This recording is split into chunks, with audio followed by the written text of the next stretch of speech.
I just saw an early screening of Novocaine. Let's talk about it. I've got this condition where I don't feel pain. Hey, there we go.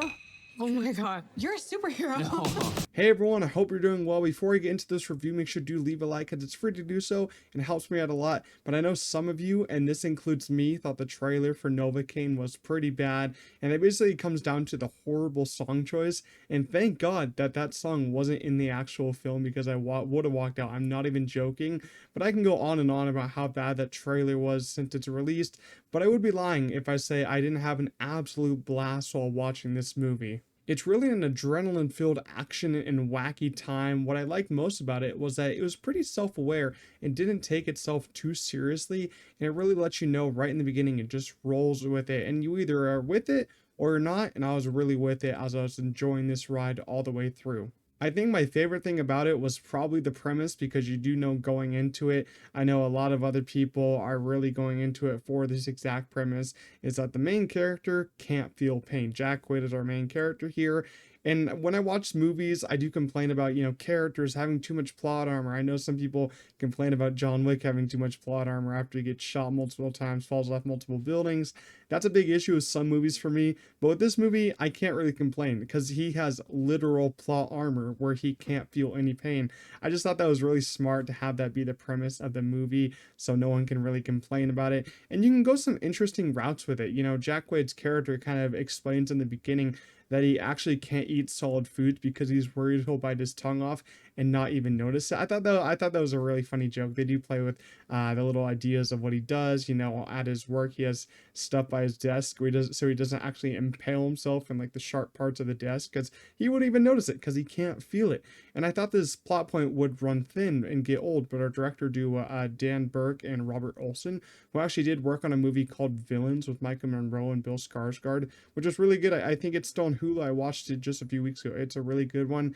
They really do have a good job and do a great job at keeping this plot point very interesting and make it really fun with each action sequence having more weight to it that will last. And I will say the gore moments with the action sequence were really impressive and fun as hell, because in the trailer you have Jack Quaid punching little glass bits on the ground, and what that turns into is actually really fun and awesome to watch. There are still some inconsistencies with the movie as a whole, as the third act doesn't really feel like it wants to be the same as the rest of the movie. It does veer off just a little bit, because I thought it was going to end at one point and then we keep going for another like 15 minutes, and I was like, okay, we'll keep going here. But the kind of pace and feeling of that third act just doesn't keep up the same, energy level as the rest of the movie. Like the first act, second act were really entertaining. It was really fast paced, but that third act kind of slows it down just a little bit and isn't as great as that first and second, as I said. And there were too many slow-mo shots for me personally. If a movie has maybe like one or two, I'm fine with it. If it's like over three, then I'm like, kind of takes me out just a little bit. That's why I'm not the biggest fan of, Zack Snyder's movies. Still like some of his movies, but I think he does also overuse slow motion. Slow motion, I know it has a lot of fans, but for me, kind of just takes me out, because you know what's going to happen. You're just waiting for it, and they use it because they think it's going to be cooler, and sometimes it is, but sometimes it doesn't work. It doesn't work for me. But those are some minor issues for me, and neither of them really ruin the movie for me as a whole. I also know that some people might think that Jack Quaid is overexposed at the moment after being in The Boys, Companion, and now this. He has 2 movies this year in the beginning of the year. Good for him. But I don't have a problem with it. I can't get enough of him. I really think he is such a great actor. I know he's a Nepo baby and all that, but I still think he's great, on his own. And I think that he was kind of made for this silly and awkward role, because he's kind of a awkward guy. And I know at a press screening for this movie, they had like that punching machine and they had his face on it and everyone was punching. I thought that was really funny.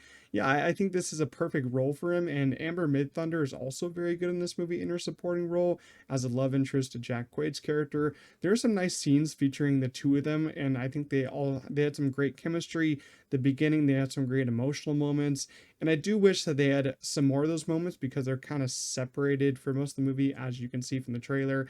She's captured as she's a hostage and he has to go rescue her and all that, like a damsel in distress. And because those emotional moments were pretty heavy. Him talking about his disorder where he can't feel pain and all that with her, trying to connect with her in the beginning. I thought those scenes were very strong. I just wanted a little bit more of them, and I just like their chemistry so much. And Jacob Batalon and Ray Nicholson also ate up their screen time as some very funny and sometimes dumb supporting characters. Overall, Novocaine was a total blast and was very entertaining right from the beginning. It also helps that it's very self-aware and doesn't take itself too seriously, and having a main character that can't feel pain is such an interesting concept, and it's used in some very funny and grotesque ways. Jack Quaid and Amber Midthunder are both great and have great on-screen chemistry, and even though it does lose a little bit of steam and pace in that third act, I still had an unbelievably good time and want to watch it again in theaters, and it's so much better than the trailers sold it out to be.